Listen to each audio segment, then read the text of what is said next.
Imagine living your life after 50 and feeling energized and excited about your future. Welcome to the Women in the Middle podcast, the podcast for women who are ready to figure out what they want and create the life they deserve. Here's your host and master certified life coach, Susie Rosenstein.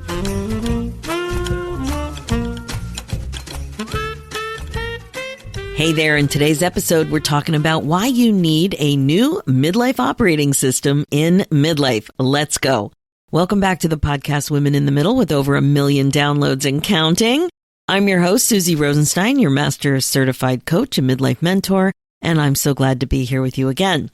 Now, this podcast episode was inspired by my observations and experience of coaching midlife women now for about 9 years.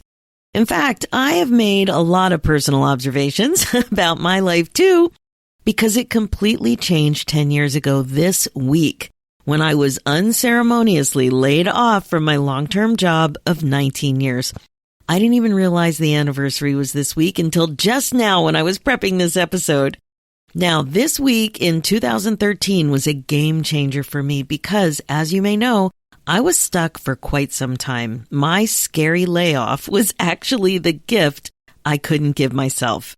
What I mean was that the experience of getting laid off became the biggest, most fantastic, meaningful gift that I really was too afraid to give to myself. That is, specifically giving myself permission to do two things. One was to become an entrepreneur. I had been dabbling and fascinated by being an entrepreneur since I was 12. And two, to get training to work directly with people in some way, something that I wanted to do since college, but I didn't quite have the nerve. When I think about it, it's kind of surprising to me, but whatever, I know I didn't have the nerve. And at that painfully stressful time, I didn't know then what I discovered a few months later, and that was that becoming a coach was the perfect fit for me, my skills and my interests, and in fact, was even something I was doing for years in some capacity without even knowing it. So since I launched my business as a life coach, I knew I really wanted to work directly with midlife women like me. I was stuck. I was doing the same thing for a long time professionally, and my first chickadee was flying out of the coop as my nest began to empty. I had been through some difficult wake-up calls as well, and I felt more stress, confusion, and fear than ever before. Gruesome. And the bottom line was that I could see if I didn't make some changes, I might have regrets about what I didn't do, didn't try, didn't say, didn't plan, and so on. Something was different. I could sense it. The old ways to figure things out didn't work anymore. I was stuck in an old operating system that wasn't really working for me at this age and stage of life. I had to bust out of my midlife funk first before I helped other amazing women in the middle do the same thing. And I needed some coaching help to do that. That's for sure. Like I really was in it. And when I did, it was like the heavens opened up from above, kind of like like the cartoon and sitcom music, that sort of thing. Something huge shifted in the right direction, and I finally got the clarity I was so desperately searching for. And since then, I've met and worked with hundreds and hundreds of women in the middle, and I see what's going on with the stuckness, the lack of clarity, and the unproductive habits and narratives that are getting in the way, just like they're likely getting in your way. So here's the thing. You may not even appreciate how much this kind of thinking is blocking you because the old operating system is so much a part of your mindset. You're essentially running your life by, a lot of old thinking that you became familiar with when you grew up in the 70s and thought it was the best way to live and to thrive. In midlife, a lot of the way we think has been going on for decades. I see it all the time, though. The old way of thinking is getting in your way when you're dealing with your empty nest, when you're having milestone birthdays, when you're thinking about aging, when your parents are aging and needing more support, when you're not taking care of yourself, when you're in menopause, when you're in relationships, when you're defining success, when you're thinking about retirement, and when you're thinking about options and possibilities in your life, when you're rushing around multitasking and thinking you're amazing because you're multitasking, when you're full of self-judgment, when you're people-pleasing. when you aren't in touch with your current values and priorities, when you're negotiating your salary, when you're dreaming about changing careers, when you're thinking about finally becoming an entrepreneur, and so on and so on and Scooby-Dooby-Dooby. And I hope that's going to be in your head now too, like it was for me for the last couple days when I was thinking about it. So there really is a lot going on. And while there are lots of differences and unique aspects to your experience, there are similarities too. And that's why I want to talk to you today about what I think is really helpful concept for you to regret-proof your life and the way you're making a professional contribution, including as an entrepreneur. I'm calling it a new midlife operating system, and I can't wait to tell you why you need to create one for yourself. But just quick, before we go deeper into this whole topic, I have a new opportunity to tell you about. I have a new sister podcast called Women in the Middle Entrepreneurs, and I'm currently looking for guests. So if you're a woman in the middle who's 50 plus and also an entrepreneur or business owner who's actively dealing with navigating around and through classic midlife-related obstacles and challenges while you're trying to run your business, this new podcast is especially for you. So if you want to be a guest, head over to www.midlifeinterviews.com. Okay, now let's get back to this new concept I'm calling New Midlife Operating System. That's what I want to go a little deeper on, and more importantly, talk about why you need to do an update. This concept has a broad application too, and I love that, so I know you'll be able to relate to it. So I want to start by saying something, and it's not earth-shattering or anything, but it's an important part of this whole thing. Here goes.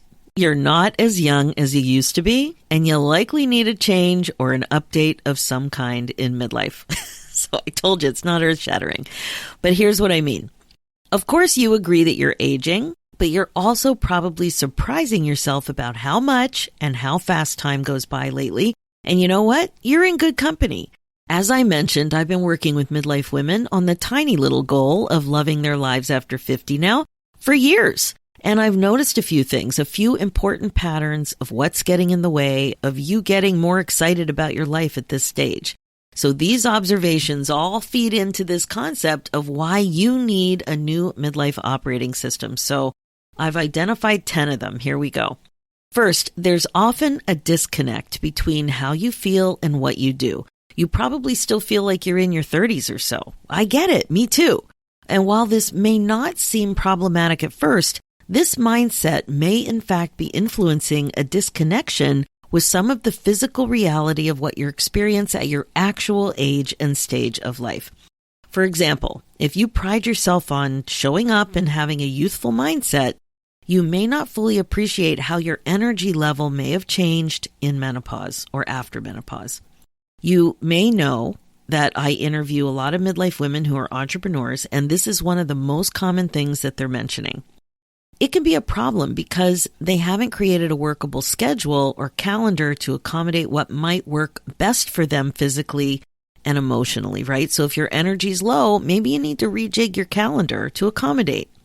I remember this kind of thing happening to me too when I got into playing tennis.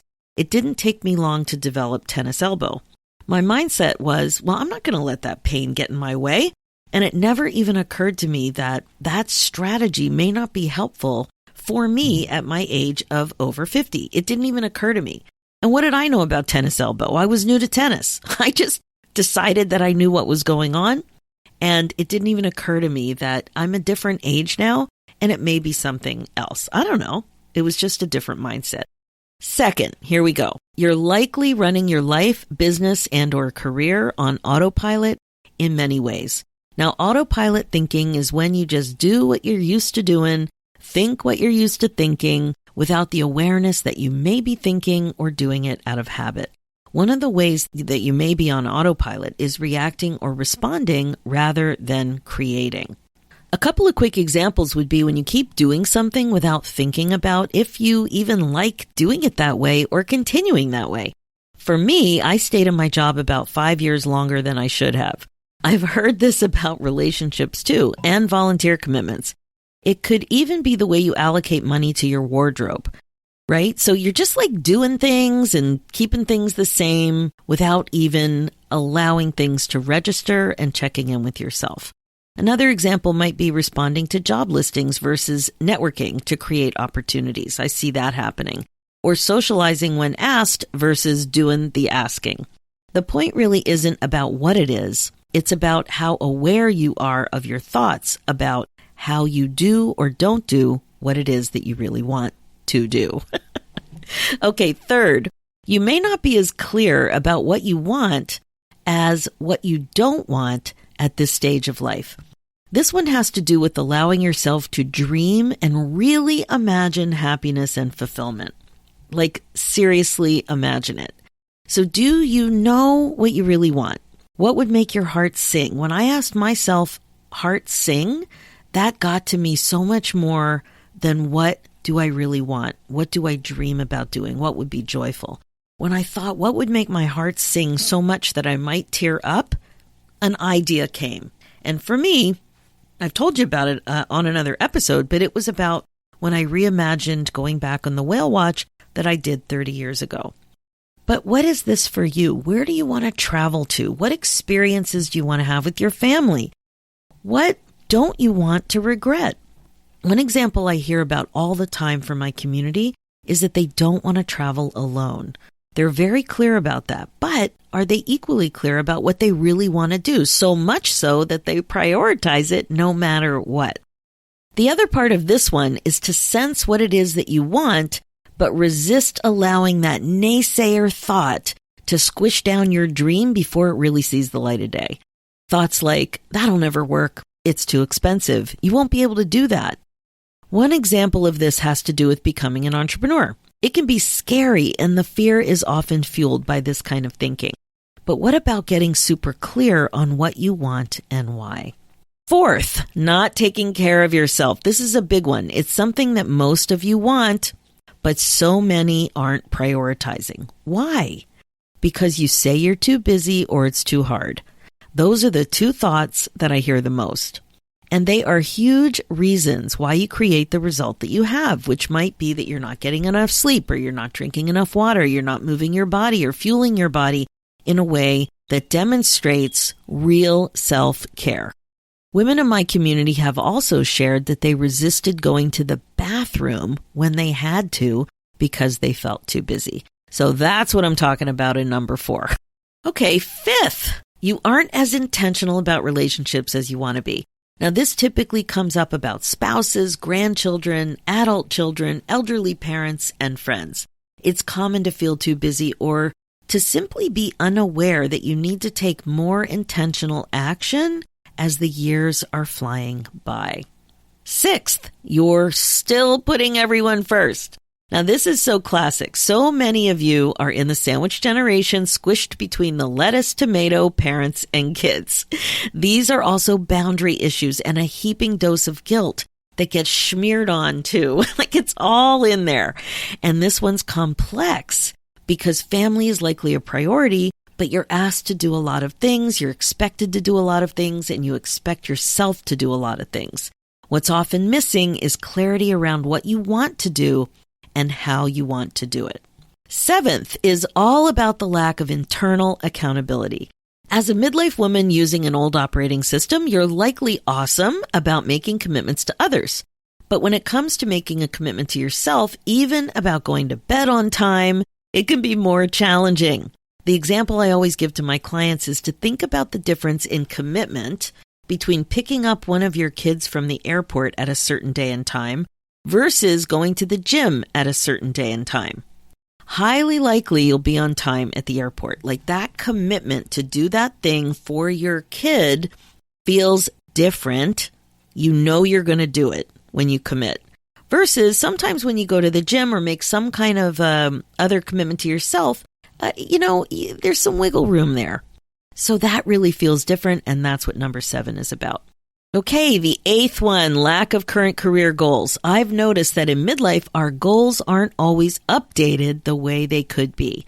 Perhaps you haven't taken the time to really process what you want out of the way you make a professional contribution at this time in life. And this includes as an entrepreneur, as an employee, as a professional volunteer, right? It's all those things. It may have changed. You may be starting something new and you may want to wrap up something old. You may want part-time. You may want to be thinking about retirement. And it also may be affected by what else is going on in your family, with parents, with in-laws, with adult kids, with grandchildren. There's so much going on, but sometimes we don't update the career goals in light of all of it. Now, the ninth thing, no clarity around your dream lifestyle. This one's a little similar to number 3, which was clarity around what you want, but this one's more centered around your day-to-day. What is your ideal day like? Do you know? Do you think it's possible? Is being joyful and experiencing pleasure part of your priorities? If not, why not? Does it feel like it's extra? If you feel like you're caught up in the hustle culture, ask yourself why. Why are you showing up that way? Do you think that this is the only way to work? If you want to work part-time, what does that mean for your career? If you want to live or spend time near the ocean so that you can take regular walks on the beach, are you also making plans to support that priority? If hiking is part of your future plan, are you making decisions now to help your body stay in shape to do that? So many of you aren't clear about what options you actually have to make amazing decisions that are in alignment with your dream lifestyle. And here we go, the 10th one. You're not actually living in the present moment. Are you aware of what it feels like to be present? Do you know what that feels like? Things like being focused on attaining end goals rather than also appreciating the skill development phase of the thing you're doing.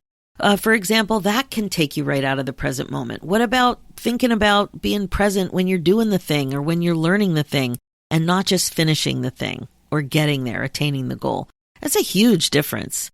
Now, another thing that can take you out is being in self-judgment. It can take you out of the present moment. One time I was focusing on doing daily push-ups, doing 10 push-ups a day, and I couldn't believe how judgmental and critical I was about my form. Why didn't I pick a more challenging goal? And so on. And I learned how much I was not in the present moment. It was so different once I dialed that in. Now, another thing that I'm sure you'll be able to relate to is if you're addicted to your phone or to social media, scrolling, something like that.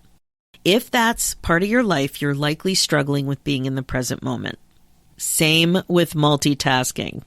If you have a compelling urge to multitask, I think it's impossible to be in the present moment. Multitasking is tricky because so many of us get super excited about being super efficient and super productive, and we think that multitasking is the thing that's going to get us there. Now, this is, like I said, it's a huge thing. If you're doing all this, you are not in the present moment. You're likely starting to sense that if you don't dial up the heat on these kinds of things, you run the risk of preventing yourself from happiness, contentment, and gratitude that you know you'll feel from being a woman who shows up fully present and connected to the people and things going on around her. So if that's someone that you want to be on purpose, this old operating system won't work for your future self. It won't. So there you go. You've just heard a brief summary of why the old operating system doesn't work at this age and stage the way it used to. Growing up in the 60s and 70s like we did really influenced us. Let's just say that we grew up so differently than our kids in almost every way. I think I'll do a whole episode about this another time, but for now, I think you can appreciate that things were pretty different about 50 years ago. And that's, we've been kicking around for a while now. I always think about the first time I went to Space Mountain in Disney World and how futuristic that display was. At the end of Space Mountain, you were on that moving sidewalk thing and you got to go past that futuristic George Jetson family looking kitchen area. And that was just so fascinating. I was completely taken in by that. Now, I just heard that this is all reimagined and there's no more moving sidewalk. I looked it up when I was preparing to talk to you about this. And kids today laugh when they see old movies that we thought were so high tech with amazing special effects. And I'm sure, what we thought was futuristic is ridiculous now. It's just so different. But this is a big part of the problem. Things really are different, but your thinking isn't always as different as you might imagine it would be. And it sneaks in and affects your life today. So one thought I just remembered is related to number 2 about autopilot thinking. When my kids talk about their jobs, I notice that I have autopilot thinking about paying your dues and what that meant back in the day. So were you like that? Did you think, yeah, you just got to pay your dues? When it comes to a job or a career, you have to pay your dues. So newsflash, a lot of young adults don't think this way now, and they point it out. So that's an autopilot thought that I have. It really is. So anyway, I'd like to make the case that it just may be time for something new for midlife women, and I'm suggesting some changes that you can make to improve the way you live your life and run your business so you don't have regrets. And I'm calling it a new midlife operating system. I think women in the middle may be operating from old software, and it's time for a software upgrade to look at things differently. Like maybe it's floppy disks or something. I don't know. The old stuff. So if you resonated with the 10 aspects of your life that I reviewed a few minutes ago, that they may not be as good as they could be, or that they may not be as useful as they could be, or that you have some problems in there too, or there's a good chance you're living your life and perhaps running your business based on an old operating system, guess what? You're not alone, and it just may not be as great as it could be with that old system kicking around because it's foundational. It's ingrained. The way you're running your life and business in this midlife chapter just may not be cutting the mustard. Think about how it's all applying to you. What so many of us midlife gals have been doing is just going along on autopilot, doing the next thing with the kids, your career, your business, whatever, responding, staying busy, but not pausing long enough to really think and reflect. I remember when I first realized this, I heard someone talking about the Grand Canyon. I was like, I can't wait to go to the Grand Canyon. I really want to go to the Grand Canyon. But hey, I haven't even thought about when or how I would get to the Grand Canyon, and the kids were in high school and starting to go to university, and I was turning 50, and it wasn't even on my agenda. That shocked me. Something I really wanted to do, I'd given no thought to how it was going to happen. And stuff doesn't happen by accident. It doesn't improve by accident, but we're just rolling along, and time is flying. We're putting other people first, reacting to what life throws our way, raising families, establishing our profession, starting our own business, running around being too busy, and basically doing all the things that are expected of us. Essentially, being a good girl. A highly productive, contributive kind of good girl. And when you stop to think about it, you really have to ask yourself why. Because in midlife, it's pretty common for a couple of huge things to happen that will affect you in huge ways. You're older, you've had a couple of milestone birthdays like turning 50, 60, 70, and those can be wake-up calls in and of themselves. And then there are health scares and illnesses that pop up with you and your loved ones. Speaking of loved ones, your family members, young and old, are older. So your kids may have flown out of the nest and you're aging, and perhaps elderly parents may need you more. The whole sandwich generation thing can blow up. How will you manage? What backup plan do you have? How flexible are you? Who else can help or lead? Menopause happened or is happening. And there can be a lot going on with that, like weight gain, less energy, sleep changes, and perhaps mysterious related symptoms that take some time to sort out. It can affect you in your life and your business. And if you're an entrepreneur, it can really be a problem because you're the one trying to run your business, and it can really get in the way. What wiggle room have you created for yourself when you're not feeling your best? You're getting closer to making decisions about pre-retirement or retirement and what that looks like for you. What will you do? What will you learn? What will your days be like? If you have a spouse or partner, how will that affect your day-to-day?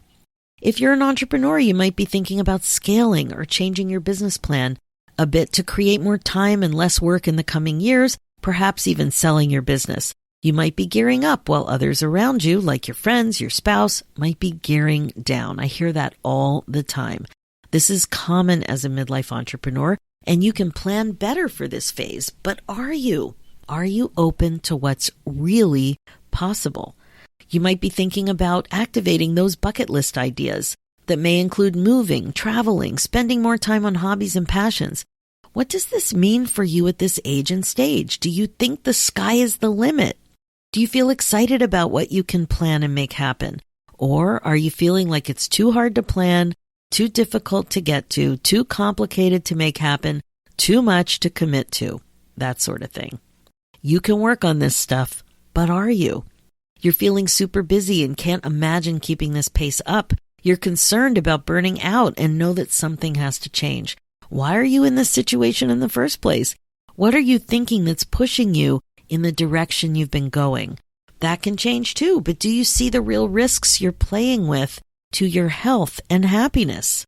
Essentially, so many of us have built our lives based on an old operating system created by other people from another time with different reference points, technology, values, and culture, and it's so much a part of our thinking today. Seriously, just think. The Brady Bunch family used to be pretty normal. As fun as it is to watch, and I do think it's still fun to watch. Are you living a life anything close to Carol and Mike Brady? I doubt it. So you might be wondering, what does a new midlife operating system even look like? Well, that's a good question. The first thing is that it's customizable and will look different for every individual. But what's common is that it's based on the principles of being more holistic, integrated, healthy, and intentional. And I think many would agree in today's world, and especially at this age and stage, physical and mental health matters, what you eat matters, how you work matters, where you work matters, actively taking care of yourself matters, flexibility matters, feeling fulfilled matters, having peace of mind matters, and not having regrets matters. So how do you create a new midlife operating system? What can you do in your life and your career, especially as an entrepreneur where you have more decision-making power to create and run your life the way you want to run your life? What does your software upgrade look like and feel like? Well, my amazing woman in the middle, I've been working on this solution for quite some time now. Your new midlife operating system is based in what I like to call the fun process. And I hope that that name eases your mind about how to move forward and doesn't stress you out. I hope it just really calms you down. And it's the fun process, F-U-N. Now remember, I said that your new midlife operating system is based in a holistic, integrated, healthy, and intentional way, and that these principles help you get clear about your priorities so you regret-proof your life. So with these principles in mind, here's what the fun process is all about. We're going to start with F. F stands for Find Your Thoughts. This is about doing a deep dive into your midlife stuckness or murkiness or even confusion or obliviousness so that you discover what's holding you back. Finding your thoughts, being aware of your thoughts is key. Okay, now the U stands for Understand What You Want. Identify your priorities for your future so that you don't have regrets. All kinds of priorities, but it's time to put your stake in the sand and take a personal stand for what's truly important to you. Now the N stands for Nurture Commitment. Learn how to follow through so you can get what you want. Now this is where the rubber can really hit the road. This is where planning ahead becomes a superpower and you become the CEO of your life by learning how to increase self-accountability and having your own back. Now, I know that that's an expression about having your own back, but it's really like that if you think about it. It's you taking care of you. It's you really believing and following through in the idea that what you identify as a priority deserves your protection and attention and that you owe it to yourself. You become a boundary-setting queen. Now, I always say that doing this work makes you the queen of your brain domain. And here it is rolled up into something I'm calling the fun process to help you grow forward. So again, F stands for Find Your Thoughts, U stands for Understand What You Want, and N stands for Nurture Your Commitment. So that's really what I wanted to share with you today. I hope that this concept gives you something to think about. I also hope that it opens you up to being more curious and compassionate about why you might be challenged a bit here and there when it comes to you creating the life and perhaps business that you want. A new and successful midlife operating system should be able to create and support the balance you're looking for and craving. It might be work-life balance or volunteer life balance or even family life balance. The idea is more balance, more peace. And you really do owe this to yourself. If you don't focus on it, it won't happen by accident. That is for sure. Okay, that's it for this episode. I gave you a lot to think about. So, as you know, this podcast is all about how to love your life again after 50. It's really all about coaching you to be more intentional and to incorporate mindfulness into your life as a regular practice. And mindfulness is the key ingredient to regret-proofing your life. It's absolutely integral to creating a new midlife operating system for sure. This is how you put yourself on your agenda. Now, my focus as your midlife coach is to help you get unstuck, clear, and focused on your current values and priorities so you don't have regrets. You can absolutely create less busy and more balance. The bottom line is that you know you're meant for more and you don't want to waste valuable time. So if you're ready to make some important changes with a new midlife operating system so you can be way more clear about what you want and how to get there, I can help you create the success you're craving. I really can. That's why I created the Women in the Middle Academy with you in mind, because it's a warm, supportive, and fun coaching community of like-minded women who grow forward together so you feel great about your future. Email me your questions and let's talk about it and see if it's for you. Go ahead and book your free no-obligation momentum call at www.womeninthemiddleacademy.com. For show notes and links, head over to www.susierosenstein.com and click the podcast tab and look for episode 305. And if you're interested in applying to be a guest on my new podcast, Women in the Middle Entrepreneurs, head over to www.midlifeinterviews.com and apply. Thanks so much for listening. It's time for you to put yourself first, one thought at a time. I'm Susie Rosenstein, and I'll talk to you next week.